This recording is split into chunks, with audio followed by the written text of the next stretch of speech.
జై శ్రీమన్నారాయణ శ్రీనివాస వెంకటేశ గోవింద గోవింద గోవింద. ఇప్పుడు ఒక విషయం ఆలోచించేయండి స్వామి, ప్రతి ఒక్కరూ దయచేసి. నేనేమంటానంటే అందరికీ, మనం పిల్లప్పుడు నేను ఈ విషయం ఎప్పుడంటే ఒక 45-50 ఇయర్స్ బ్యాక్ మన జీవితం అనేది ఎలా ఉండేది అంటే, మనము స్కూల్కి వెళ్ళాలంటే కనీసం 5 సంవత్సరాల నుంచి 7 సంవత్సరాల వరకు, ఆ టైం వచ్చేంత వరకు మనకి స్కూల్కి పంపిస్తాడు. అంటే తల్లిదండ్రుల దగ్గరే ఏం చేసేవాళ్ళం అంటే, తల్లిదండ్రులు వంట చేస్తే మనము ఆ కట్లు ఎత్తుకోపోయి ఇచ్చేది, అక్కడ వాళ్ళు ఒక పని చేస్తా అంటే మనము అట్లా క్లీన్ చేసేది, ఆడ ఈగులు ముసురుతా ఉంటాయి, ఆ ఈగుల్లోనే మనం కూర్చొనేది. తర్వాత వచ్చి మట్టి, ఎర్రమట్టి ఉంటుంది, ఎర్రమట్టిలో కూర్చొనే వాళ్ళం, అలాగే ఎర్రమట్టిలో ఆడుకునే వాళ్ళం. తర్వాత ఒక ఫంక్షన్ ఏమన్నా జరిగిందంటే, ఇప్పుడు ఫంక్షన్ అని పేరు పెట్టారు, అప్పుడు ఏంటంటే ఏది జరిగితే దాన్ని, ఒక పెళ్ళి, ఒక శ్రీమంతం, ఇంకోటి ఇలా క్లియర్గా వద్దారు, ఒక పద్ధతిగా మాట్లాడేవాళ్ళు. ప్రతి ఒక్కటి, ఒక పూజ జరిగినా ఏం జరిగినా కూడా. ఇప్పుడు నేను ఏమంటానంటే, ఈ విషయం గురించి దయచేసి ఆలోచించండి ప్రతి ఒక్కరూ. మీరు ఇప్పుడు పిల్లలకి మనకి ఉన్న తేడా ఏమిటంటే, ఇప్పుడు పిల్లలకి ఓన్లీ చదువు ఒక్కటే. మనం వేరే ఏ విషయాన్ని కూడా బయటికి మనము తీసుకొని వస్తాంలేదు పిల్లలు. అంటే కింద దిగితే మట్టి అంటుకుంటుంది, పైనకి వెళితే ఎండబడుతుంది, లోపలుంటే కోల్డ్ అవుతుంది, బయటికి వస్తే డస్ట్ అలర్జీ అవుతుంది, వర్షంలో తడిస్తే జలుబు చేస్తుంది. చూడండి పరిస్థితి ఎలా ఉన్నాయో. గాలికి తిరిగితే ఇంకోటి, ఇట్లా ప్రతి ఒక్కటి మన లైఫ్కి వాళ్ళ లైఫ్కి ఉన్న తేడాలు ఎన్ని అంటే బాగా గుర్తించుకోండి ప్రతి ఒక్కరు. ఇప్పుడు తల్లిదండ్రులు ఏం చెప్తామంటే, ఇప్పుడుండే విషయాన్ని బట్టి పిల్లలకి ఏమాత్రం మనము కష్టం అనేది వాళ్ళ దగ్గర వరకు రానికోకుండా చూసుకుంటున్నాం, మనం చేస్తున్నాం. అది ఒక పని. తర్వాత వాళ్ళకి ఆకలి అంటూ వాళ్ళకి కాకున్నా కూడా బలవంతంగా మనం పెట్టేవాళ్ళం. అప్పట్లో మనకి రోజుకి 2 పూట్లు లేదా 3 పూట్లు ఏమని తినేక మనకు ఉంటానంటే, అప్పుడు ప్రజెంట్ ఇంట్లో ముద్దలు, కొర్రలు, సామిలు, తర్వాత బెల్లము, శనగిత్తనాలు. చూడండి మనం తినే ఫుడ్ అప్పుడు ఎట్లా ఉంటుంది. తర్వాత వచ్చి మనకు ఆటలాడుకునేటప్పుడు ఎటువంటి ఆటలు అంటే, 10 పైసలు ఖర్చు లేకోకుండా ఆటలాడుకునేవాళ్ళు మనం. ఏమవి స్కూల్లో ఆడుకునేటప్పుడు ఒక ముట్టేసే ఆట అని ఆడతాను, పారిపోయి ఒకరిని ముట్టేది, అదొక ఆట. చూడండి ఆ కాలంలో ఎలా ఉంది. తర్వాత ఖరీఫ్ అని ఇంకొక ఆట ఆడతాను, అట్లే తిరుక్కొని అంత పిల్లలంతా ఒక చుట్టుగా తిరుక్కొనేది. ఆ తిరుక్కొన్నప్పుడు సరిగా పారిపోయి ఏకదమ్మని ఖరీఫ్ అని ఇట్లా కూర్చొనేది, అదొక ఆట. తర్వాత ఒక టవాల్ కానీ ఒకటి ఏదైనా బట్ట కానీ తిప్పుకొని చుట్టూ తిరిగేవాళ్ళు. మీకు గుర్తులేదేమో, అది బాగా గుర్తు చేసుకోండి ఇప్పుడు. ఎందుకంటే ఇది ఒక సిచ్యువేషన్, ఇట్లా విషయాలన్నీ తెలుసుకోవాలంటే దీంట్లో ఒక హ్యాపీనెస్ ఉంటుంది. అంటే మేము పిల్లప్పుడు ఇలా చేసినామా, ఇలా జరిగిందా అనే ఒక హ్యాపీనెస్, అర్థమైందా? అలా ఇచ్చేసుకునే వాళ్ళు. అది ఖో ఖో ఖో అని ఒక ఆట ఆడేవాళ్ళు. వాళ్ళ దగ్గర టవాల్ పెట్టేసి పారిపోయేవాళ్ళు. వాళ్ళు ఏం చేశారంటే, ఆ టవాల్ తీసుకొని వాళ్ళు పట్టుకొని పోవాల. వాళ్ళు పట్టుకొని పోయే లోపల ఆ ప్లేస్ ఖాళీగా ఉండే ప్లేస్లో వాళ్ళు కూర్చోవాల. అది ఒక ఆట. తర్వాత చింతకొట్టు ఆట అని ఒకటి ఉండేది. అది ఒక్కొక్కరిలో ఒక్కొక్క రకంగా దాన్ని పిలుస్తారు. నేనేం చెప్తానంటే, మా అనంతపూర్ జిల్లా హిందూపూర్ ఈ సరౌండింగ్లో ఈ ఆట ఎలా ఉండేదంటే, 1, 2, 3 అని ఒక 100 లెక్కేసేవాళ్ళు. లెక్కేసిన తర్వాత ఒకటి గుండుగా ఒక కట్టి, ఇంత పొద్దు కట్ట తీసుకొని, ఇంత పొడవుది కట్టి తీసుకొని దాన్ని గుండుగా గీసేవాళ్ళు. గీసేసి దాంట్లో నిలబడి ఈ కాలు ఒక కాలు పైకెత్తి కాలు కింద నుంచి ఆ కట్టిని అది ఇసిరేదనమాట. అది ఇసిరితే దాన్ని పోయి తను ఎత్తుకొని వచ్చి అది కట్టిని ఆడబెట్టి చెట్టు ఎక్కాల. చెట్టు ఎక్కిన తర్వాత ఒక్కొక్కరు ఒక్కొక్క కొమ్ములో వేలాడేవాళ్ళు మేము. ఒకరు ఆ కొమ్ములో, ఒకరు ఈ కొమ్ములో, ఒక్కొక్కరు ఒక్కొక్క పక్క. అది టార్గెట్ ఏమంటే ఆ ఆటలో ఆ గుండ్రం గీసిన దగ్గర కట్టు ఉంటుంది కదా, ఆ కట్టిని ముట్టాల. ఆ కట్టిని ముట్టినారంటే తర్వాత తను వెళ్ళి ఎవరో దొంగ అనేవాళ్ళు మళ్ళా 1, 2 లెక్కేసుకొని మళ్ళా పట్టుకునేది. పొగులంతా ఈ ఆట. అంటే పైనుంచి చెట్ల పైనుంచి దుంకుతాంటివి, చెట్లు బరా ఎక్కుతాంటివి, చెట్లలో ఒకరికొకరు ఆటలాడేవాళ్ళు. ఒకరిని పట్టుకోనికి వచ్చినాడంటే వాడిని అవుట్ చేస్తాడు అనేసి ఈ పక్క నుంచి 4, 5 మంది దిగేదే కట్టి దగ్గరికి పారిపోయేది. వాడు కట్టి దగ్గరికి పారొచ్చేది. మళ్ళీ అక్కడి నుంచి మళ్ళీ వీని ముట్టుకొనేకి వచ్చేది. ఇట్లా సంతోషమైన ఆటలు. అంటే ఈ ఆటలు ప్రతి ఆటలో కూడా ₹1 కూడా ఖర్చు అనేది లేదు. ఆలోచించండి. ఆడే ప్రతి ఆటలో కూడా ₹1 ఖర్చు లేదు. అప్పుడు ఏమన్నా ఇస్తే బెల్లము, శనగిత్తనాలు, అంతకుమించి ఏమి ఇస్తాను దీంట్లో. అంతకుముందు ఏమి దొరుకుతాను లేదు దయచేసి. అట్లా ఆటలు అది దాంట్లో ఎంత సంతోషం ఉండేది ఆ ఆటల్లో. తర్వాత అదైన తర్వాత క్రికెట్ అనేది. క్రికెట్ అంటే ప్రతి ఒక్కరికి బాలు బ్యాటు 2 కొనుక్కునే అంత స్తోమత చాలా తక్కువ, చాలా తక్కువ. దానికి మనం ఏం చేస్తూ ఉంటామంటే ఎవరన్నా ఆడుతున్నారంటే దాన్ని చూసేది. ఒక బాల్ ఏమన్నా మన దగ్గర వచ్చిందంటే దాన్ని పట్టుకొని ఇసిరేది. అన్నా నేను ఆడతానని అడుక్కొని. అంటే అప్పుడు పరిస్థితులు అలా ఉండేవి. అంటే ఏ విషయానికి కూడా డబ్బులు అనేటివి లేవు ఆ జనరేషన్లో. తర్వాత ఆ ఆటలన్నీ ఆడిన తర్వాత మళ్ళా డింగ్ డామ్ ఆట అని ఇంకోటి ఆడతాను. అది ఎలాగంటే ఇప్పుడు నేను పిల్లప్పటి నుంచి చాలా ఏళ్ళు వరకు డీబీ కాలనీలోనే నేను పుట్టి, డీబీ కాలనీలోనే అప్పుడు ఉండేవాడిని. మాకు ఫ్రెండ్స్ అంతా మంచి మంచి చాలా మంచి ఫ్రెండ్స్ అనమాట. వాళ్ళలో ఒక్క చెడ్డ మాట మాట్లాడేది కానీ ఇటువంటివి ఏమీ లేవు దయచేసి. అంత బాగుండేది మా ఫ్రెండ్స్ అంతా. ఏమిది ఏ మాట అంటే ఇప్పుడు ఒక జాపట్లు వేస్తాం ఇట్లా అందరూ. ఒక దొంగ దొరుకుతాడు. ఆ దొంగని నువ్వు లెక్కేపు 100 వరకు మేము దాబెట్టుకుంటాం అనేది. అతను లెక్కేస్తాడు. అతను లెక్కేసిన తర్వాత ఇట్లా చేతులు పెట్టుకొని గోడకు అతను లెక్కేస్తా ఉంటాయి. అది 100 లెక్కేసేంత వరకు వస్తున్నా అనేది, లేదు రావద్దు అనేది, వస్తున్నా అనేది, ఇంకా రావద్దు ఇంకా 10 లెక్కే, ఇంకా 20 లెక్కే అనేది. మేము అప్పుడు ఏం చేస్తామంటే డీబీ కాలనీలో మేము మా ఫ్రెండ్స్ మాకు ఏమంటే ఆడపిల్లలను ఒకటి, మగోళ్ళను ఒకటి, పెద్దోళ్ళను ఒకటి, పిల్లోళ్ళను ఒకటి, అటువంటి భేదాలు తేడాలు అవన్నీ మాకు తెలియవు. అందరూ కలిసిమెలిసి ఉండేవాళ్ళు. మేము అట్లా ఆడేవాళ్ళం. అట్లా ఆడుకునేటప్పుడు ఒక్కొక్కరు మేమేం చేస్తాంటామంటే ఇండ్లలో పైన సబ్జాలు ఉంటాయి, సబ్జాల్లో దాబెట్టుకునేది, బాత్రూముల్లో దాబెట్టుకునేది, మిద్ది పైన దాబెట్టుకునేది, సింటెక్ ఉంటే సింటెక్ లో దాబెట్టుకునేది. తర్వాత కిటికీలు ఉంటాయి. కిటికీ పైన ఒకటి ఇది పైన ఇట్లా వాటర్ పడుకోకుండా కిటికీ పైన ఒక సెల్ఫ్ లాక్ కడతాండ్రు బయట. దాని లోపల నుంచి పోయి దానిపైకి ఎక్కుతాంటే మేము దానిపైన దాబెట్టుకుంటా. అంటే తను పట్టుకోకూడదు. 1 అవర్ కానీ జస్ట్ 5 మినిట్స్ నుంచి స్టార్ట్ అయితే మా గేమ్ 1 అవర్ అవుతుంది, ఒకసారి 2 అవర్స్ అవుతుంది, ఒకసారి సాయంకాలం వరకు దొరుకుతా ఉండలేదు. వీడెక్కడ దాబెట్టుకున్నాడు, వచ్చేరా నిన్ను చూడాలరా, నువ్వు ఏడుండావురా అని. ఒకవేళ దొరికిన వాళ్ళకి ఆ గంగాధర్ డింగ్డామ్, సురేష్ డింగ్డామ్ ఇట్లా చెప్పేవాళ్ళు. ఒకవేళ వాళ్ళ పేరు దొరకకపోతే వంకాయ డింగ్డామ్, పచ్చిమిరకాయ డింగ్డామ్, అట్లా రకరకాలుగా ఒక ఫ్లవర్ పేర్లు.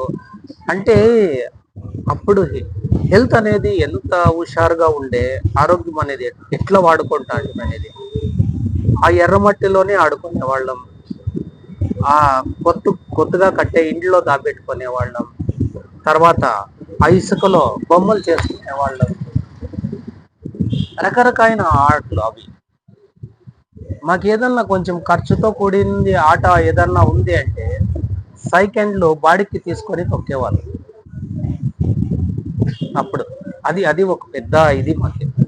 అంటే ఆ పరిస్థితి ఎట్లుందంటే బాడీ సైకిల్ తీసుకొని తొక్కితే కూడా మా పెద్దోళ్ళు తిట్టేవాళ్ళు. సైకిల్లో పడతారు, ఏమన్నా తగిలేసుకుంటారు, ఏమన్నా బండ్లు ఏమన్నా కార్లో టూ వీలర్లో వస్తాంటాయి పోతారు, మీకు అవసరమా తగిలేసుకుంటే ఎవరు ఇట్లా భయం పెట్టేవాళ్ళు. మేము దాంట్లో కూడా చాలా తక్కువ ఆచి చూసి పోతా అంటే ఒకరికొకరు తెలియకోకుండా వాళ్ళు నీ పేరు పైన తీసుకోరాపో సైకిల్ అనేది, నా పేరు పైన తీసుకోరాపో అనేది ఇట్లా మార్చుకునేది.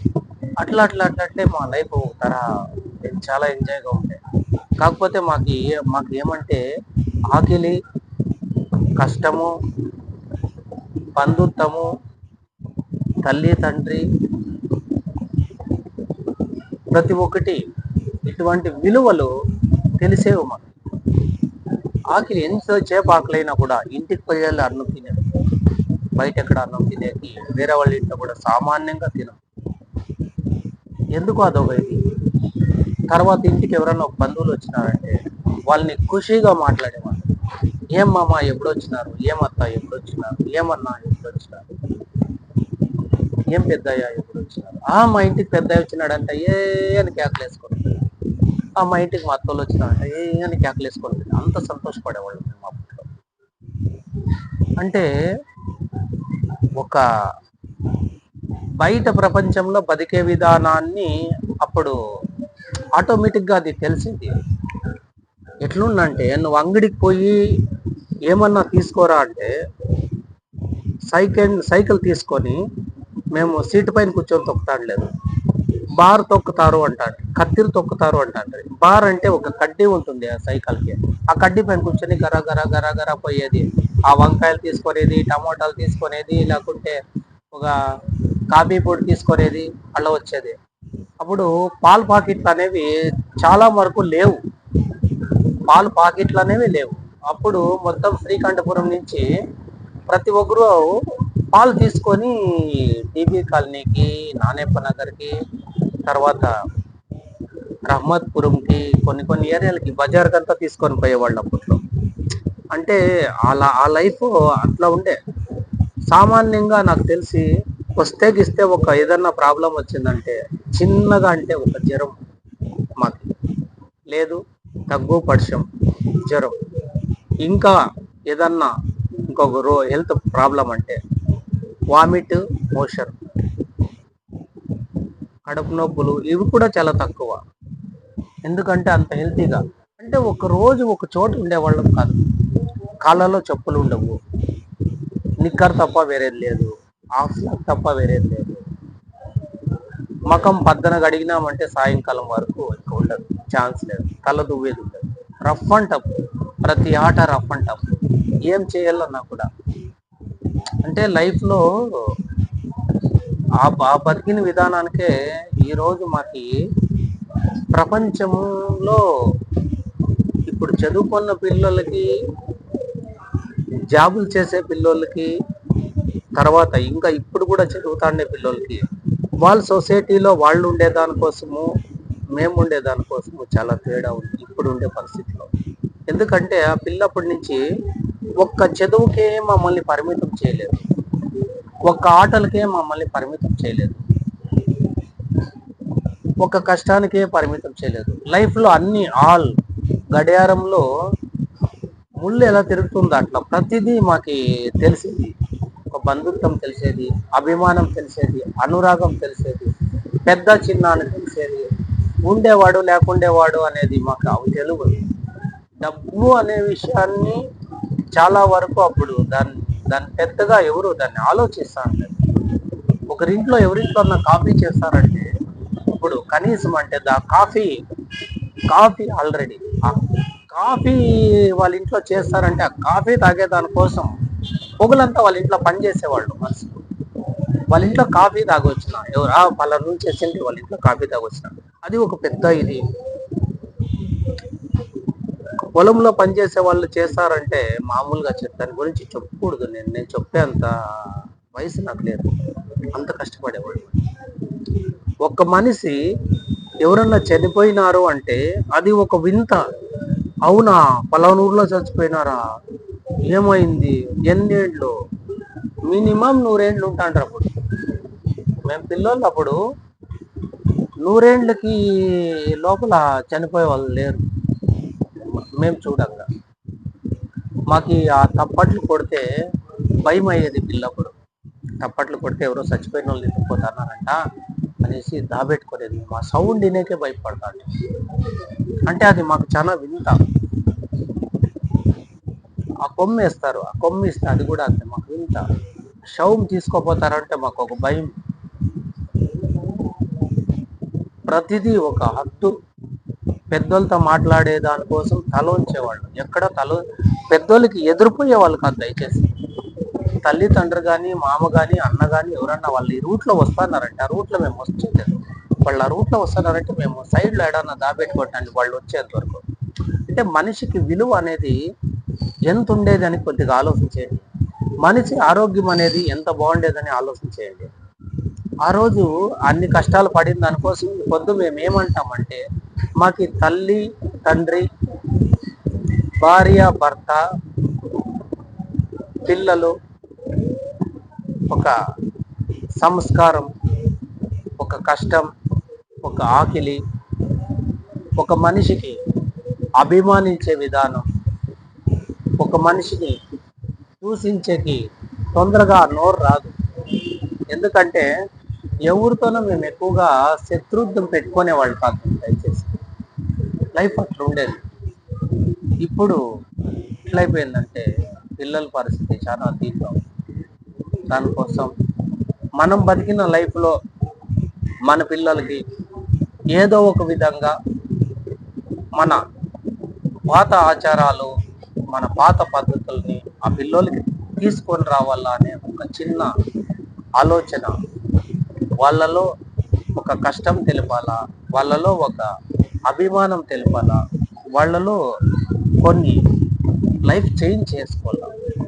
దానికోసమే ఇప్పుడు ఈ వీడియో చేసే కారణం ఏమంటే, అవన్నీ మనం మైండ్లో పెట్టుకొని నేను చెప్పిన వీడియోలో ఇంకా చాలా చాలా చేసింటారు. చాలా ఉంటాయి. అంటే ఒక్కొక్క సైడ్ ఒక్కొక్క రకం ఉంటాయి. కొన్ని చోట్ల మేమైతే పిల్లప్పుడు ఇంకా చేపలు పట్టేకపోతాడు, చెరువులో చేపలు పట్టేకపోతాడు. ఒక నిక్కర్ వేసుకొనేసి పరదాలు, దోమల పరదాలు తీసుకొని పట్టేకపోయి దాన్ని ఆడే పట్టేది, ఆడే కాల్చుకునేది, ఆడే తినేది, మళ్ళీ ఎండ్రకాయలు పట్టేది, చెరువులో దిగి రకరకాలైన ఇది మేము అప్పుడు చేసేవాళ్ళం. దయచేసి నేనేమంటానంటే, అన్ని పడి లేచిన దానికోసం ఈరోజు కొంచెం తట్టుకోగలుగుతాను. ఏమన్నా బాధ వచ్చినా, ఏమన్నా కష్టం వచ్చినా, ఏమన్నా సమస్య వచ్చినా. మాకు పెద్దోళ్ళు కూడా మామూలుగా ఒక మనిషిని ఫుడ్లాగా బ్రతుకుట్టి డబ్బులు ఇచ్చి పంపించేవాళ్ళు ఏంటి కాదు దయచేసి. ఏం కావాలన్నా వాళ్ళు తెచ్చిచ్చేవాళ్ళు. వాళ్ళు తెచ్చిచ్చేంత వరకు కాసేవాళ్ళం. మాకు ఎట్లా అనిపిస్తుందంటే, ఒక ఉగాది పండుగ రావాలంటే సంవత్సరం ముందు ప్లాన్ చేసుకునేవాళ్ళు. ఆ పండుగకి ఎలా ఉంటారు ఆలోచించండి ఒకసారి. ఉగాది పండుగ ఏం చేస్తామంటే, ఒక జత బట్టలు, ఒక నిక్కరు, ఒక స్లాబ్, అంతే. తర్వాత ఇంట్లో చేసే వంటలు, ఓలిగులు, తర్వాత ఏమన్నా చేస్తే గీస్తే ఇంకా అన్నము, చార. చిత్రాన్నం కూడా లేదు దయచేసాము. చిత్రాన్నం కూడా చాలా తక్కువ. ఇదే లాస్ట్. అన్నము, ఓలిగలు, ఆ రసం. అంతకుమించి అంతకుమించి మాకు ఇంకేం లేదు. దాంట్లోనే సంతోషపడేవాడు. తర్వాత ఓలిగి ఆ రోజు మిస్ అయిందంటే నెక్స్ట్ రోజు ఒక వారం తినేవాళ్ళం దాన్ని అట్లా ఎత్తి పెడతాంటారు పెద్దోళ్ళు. తర్వాత పాడ్యం అంటే మటన్, చికెన్ అనేది అసలు లేదు అక్కడ. చికెన్ అనే సబ్జెక్ట్ లేదు. కోళ్ళు కోస్తాంట అంటే నాటి కోడి, ఫారం కోడి అనేది లేదు. అంతా కోళ్ళు అంటే నాటి కోళ్ళే, వేరే కోళ్ళు లేవు. అన్ని ముందుగానే. మనకి పండుగ అంటే ఎట్లుంటానంటే, ఉగాది పండుగ వస్తుందంటే 2 నెలల ముందు నుంచి మాకి పేర్లు చూస్తాంటారు మాకు పెద్దోళ్ళు. తల్లో పేర్లు పడతాండే మాకి. ఆ తల్లో పేర్లు చూస్తాంటారు 2 నెలల ముందు. ఆలోచించేయండి. ఇంకా ఎక్కువ ఏమన్నా ఉన్నాయంటే ఈరువాణి అని వస్తుంది. అది తల్ల పెట్టి ఇట్లా ఉంటే పటపటపట అనేది అవది, అది ఈరువాణి. వాళ్ళు మాతో 2 నెలలు క్లీన్ చేస్తారు పిల్లల్ని. 2 నెలలు పేర్లు చూసే పని. మాకి ఇప్పుడు ఎట్లంటే పండుగ వస్తే పండుగ రోజు స్నానం చేస్తాం. అప్పుడు అలా కాదు. పండుగ వస్తుందంటే 2 రోజుల ముందు మాకు నీళ్ళు పోసేవాళ్ళు. 2 రోజుల ముందు మాకు ఈపు తిక్కేవాళ్ళు. మనిషిని అంత శుద్ధి చేసేవాళ్ళు 2 రోజుల ముందు. చూడండి, ఆలోచన చేయండి బాగా. తేడా అనేది ఎంత ఉంది అని అప్పటికి. దాని నుంచి మన పాత జ్ఞాపకాలు మర్చిపోకూడదనే ఈ వీడియో. చాలా మంది కొన్ని వాళ్ళు సంపాదించిన విధానాలు కానీ, వాళ్ళ బతికిన విధానాలు కానీ, ఇప్పుడు ఉండే దాని గురించి ఆలోచిస్తారు కానీ ముందు జరిగిందో మర్చిపోతారు.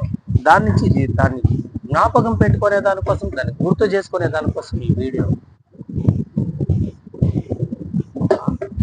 అంటే మనం మన కల్చర్కి, అప్పుడు మనం చేసిన ప్రవర్తనకి, మనం ఆడిన ఆటలకి మనం ఎంత ఆరోగ్యంగా ఉండేవాళ్ళు, ఎంత అభిమానంగా మాట్లాడేవాళ్ళు అనేది. తర్వాత ఇంకా లైఫ్ అంతా చాలా రకరకాలు చెప్పేది. పిల్లప్పుడు అంటే మనం ఎలా ఉండేవాళ్ళు, ఇట్లుండేవాళ్ళ, అట్లా ఆడేవాళ్ళు. దానికోసం ప్రతి ఒక్కరు పాత జ్ఞాపకాలు గుర్తు చేసుకొని మనసు కొద్దిగా సంతోషం చేసుకొని, ఆ రోజు నా చేతిలో తను ఒకడు ఉండే, ఆ రోజు నా చేతిలో తను ఒకడు ఉండే అని ఒక గుర్తు పెట్టుకోండి. చాలా మంది డీబీ కాలనీలో ఉండే నా ఫ్రెండ్స్ కూడా నేను ఎక్కడున్నానో వాళ్ళకి తెలియదు, వాళ్ళు ఎక్కడున్నారో నాకు కూడా తెలియదు. అప్పుడు నేను శనిమాతం గుడి కాడ ఉన్నిందప్పుడు. నా పాత ఫ్రెండ్స్ ఎవరన్నా ఉంటే ఈ వీడియో చూస్తే గుర్తొస్తుందేమో. నా ఫ్రెండ్స్ ఎవరెవరంటే హరి, సీనా అని రెడ్డిస్ ఉంటాయి. తర్వాత ఇంకా జనార్దన్ అని ఆ పిల్లోడు ఒకడు ఉంటాడు. మళ్ళా సతీష్ అని బ్రాహ్మిన్స్ ఒకడు ఉంటాడు. తర్వాత రవి అని పిల్లోడు ఆడ ఓట్లు పెట్టుకుంటాడు వాడు. తర్వాత చాలా మంది వాళ్ళ పేర్లన్నీ బయట చెప్తే ఎందుకు ఏమనుకుంటారంటే, మా పేర్లు ఇది వీడియో చేసి మేము ఇట్లా ఇంత బాగున్నాం, మా పేర్లు ఎందుకు బయట పెట్టినాడు అని ఏడన్నా వస్తుంది. కాబట్టి దయచేసి నన్ను అప్పుడు ఏమంటాడు అంటే ప్రతి ఒక్కరు, ఇప్పుడు నాగరాజు అనేది అందరికీ తెలిసిన విషయం. అప్పుడు నాగరాజు కాదు, నాగేంద్ర అంటారు. మా వాళ్ళు ఎవరన్నా కానీ, మా తాత, మా అమ్మ, మా నాయన, మా అన్న చనిపోయినాడు చెరువులో. అప్పుడు చెరువులో పోయి ఎప్పుడు బావిలో ఇల్లాడిపోయి చనిపోయినాడు మా అన్న. అప్పుడు వీళ్ళంతా నన్ను నాగేంద్ర అనే పిలిచేవాళ్ళు ప్రతి ఒక్కరు. నాగరాజు అంటే ఎవరికి తెలియదు. ఇప్పుడు ఈ దాసప్ పనికి, టైలర్ పనులకు వచ్చి టైలర్ పనిలో ఈ పేరు సంపాదించుకొని అక్కడి నుంచి మళ్ళా ఆ పని వదులుకొని మళ్ళీ ఇప్పుడు దాసప్ పనికి వచ్చినాక నాగరాజు ఉంటాను. అంతకుముందు పేరు నాగేంద్ర. నాగేంద్ర అంటే ప్రతి ఒక్కరికి తెలిసేది. అప్పుడు మా తాత వృక్షాలు కూడా బాడికి పెట్టిండే. ఒక 4 వృక్షాలు ఉండే. అప్పుడు ఆ వృక్షాలు బాడికి పెట్టిండే. అప్పుడు బాడికి తీసుకుపోయే వాళ్ళు రోజుకి 3 రూపాయలు బాడికి దానికి. పొగులంతా వాళ్ళు సంపాదించుకొని అవి తీసుకొని వచ్చి సాయంకాలం అక్కడ పెట్టేసి దానికి చైన్ వేస్తారు. దానికి ఫోక్స్కి చైన్ వేసి బీగాలు ఇచ్చేసిపోతారు. దానికి ఒక గంట వస్తాండే, అది కింద చేతిలో కొడితే టంగ్ టంగ్ అంటాండే. అప్పుడు ఆ వృక్ష వస్తుంది అనేటప్పుడు. అప్పుడు నాకు ఒక 8 ఏండ్లు, ఆ వయసుకి నేను 7 ఏళ్ళు 8 ఏండ్లకి వృక్ష తొక్కి డీబీ కాలనీ అంతా తిరుగుతాంట. ఆ వృక్ష తీసుకొని పిల్లల్ని మొత్తం నా ఫ్రెండ్స్ని ఆడోళ్ళు మగోళ్ళు అని లేకుండా అందరూ ఎక్కుతా ఉంటారు. కనీసం అంటే ఒక 10 మంది రిక్షా ఎక్కుతారు. 10 మందిని వేసుకొని నేను 7 ఏళ్ళు 8 ఏళ్ళ వయసులోనే మొత్తం తిరుగుతా అంటే రిక్షాలు. ఆ శ్రీకంఠపురం స్కూల్ గ్రౌండ్లో, డీబీ కాలనీలో ప్రతి చోట తిరిగేది.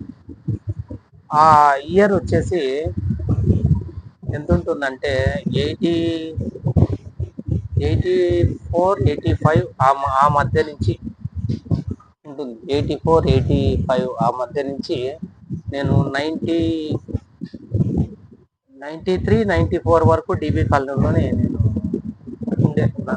97 97 వరకు నేను డీబీ కాలనీలోనే ఉన్నాను. తర్వాత నేను వేరే ఏరియాకి వచ్చినాను. అంటే ఇది నేనేమిటో చెప్తానంటే, ఫ్రెండ్స్ ఎవరన్నా ఉంటే వాళ్ళు ఒకసారి గుర్తు పెట్టుకుంటారు, తెలుసుకుంటారేమో అని. చాలా మంది ఏమంటారంటే, మీరు ఎక్కడ ఉండేది, మీరు యాడ ఉండేది, మీరు యాడ, మీకు సొంత ఊరు అది అని చెప్తా అంటారు చాలా మంది నాకు కూడా. దానికోసం నేను ఎక్కడ పుట్టినా యాడ పెరిగినా అనే దానికోసం నేను పుట్టిండేది అక్కడే డీబీ కాలనీలోనే, అప్పుడు పెరిగిందంతా అక్కడే, ఉండేదంతా అప్పటి వరకు అక్కడే. కొన్ని కారణాల వల్ల ఆ ఏరియా వదలాల్సి వచ్చింది. అలాగే ఏదో జరిగిపోతారు. ఇప్పుడు ఈరోజు దాసప్పగా నలుగురికి పరిచయం అయ్యి ఒక మంచి సేవలో, మహానుభావుల సేవలో పోతున్నాం. పాత జ్ఞాపకాలు ప్రతి ఒక్కరు గుర్తుపెట్టుకోండి. నెక్స్ట్ వీడియోలో ఇంకా కొన్ని విషయాలు తెలుసుకుందాం. జై శ్రీమన్నారాయణ. ఈరోజు ఈ వీడియోలో ఎవరన్నా కూడా ఈ వీడియోలో నాగరాజు, దాసప్ప, హిందూపూర్, శ్రీకంఠపూర్ అని టైప్ చేసి యూట్యూబ్లో సెర్చ్ చేసి తర్వాత సబ్స్క్రైబ్ చేసుకొని, తర్వాత మీకు ఈ వీడియో నచ్చితే లైక్ చేసి, ఏమన్నా ఎక్కడన్నా ఒక పరిచయం అంటూ నాగేంద్ర అనేవాడు ఇప్పుడు నాగరాజుగా మారినాడు. అప్పటికి ఇప్పటికి ఎట్లున్నాడో ఏమి, ఎవరన్నా పాత ఫ్రెండ్స్ ఇంకా చాలా మంది ఉన్నారు పాత ఫ్రెండ్స్, వాళ్ళకి ఎవరికన్నా ఈ వీడియో అయితే కామెంట్ చేయండి. ఒకరోజు మాట్లాడుకుందాం. తర్వాత ఈ వీడియోని షేర్ చేయండి. అంటే ఇది నా ఒక్కని గురించి చెప్పినాను అనే దానికన్నా, అప్పుడు అవి ఎట్లా బతుకుతా అంటే ఆ టైంలో, ఆ వయసులో ఎట్లా అప్పటికి ఇప్పుడు ఉన్న చేంజ్ ఏమి అనే దానికోసం ఈ వీడియో, పాత తీపి జ్ఞాపకాల కోసం ఈ వీడియో అర్థం చేసుకోండి. ఈ వీడియో సాధ్యమైనంత షేర్ చేయండి. మనిషి లైఫ్ అనేది ఎలా ఉంటుందో అనే ఒక చిన్న ఉదాహరణ కోసం, ఒక చిన్న సబ్జెక్ట్ మాత్రమే ఇది. చాలా చెప్పాలంటే ఈ మెమొరీ కూడా సరిపోదు, దాని టైమింగ్ కూడా సరిపోదు. ఆ వీడియో చూసే వాళ్ళు కూడా లేకుండా పోతారు, అంత లెంత్ అయింది. దానికి ఉండేదాంట్లో అడ్జస్ట్ చేశాను. ప్రతి ఒక్కరూ తెలుసుకోండి. జై శ్రీమన్నారాయణ శ్రీనివాస గోవింద గోవింద గోవింద.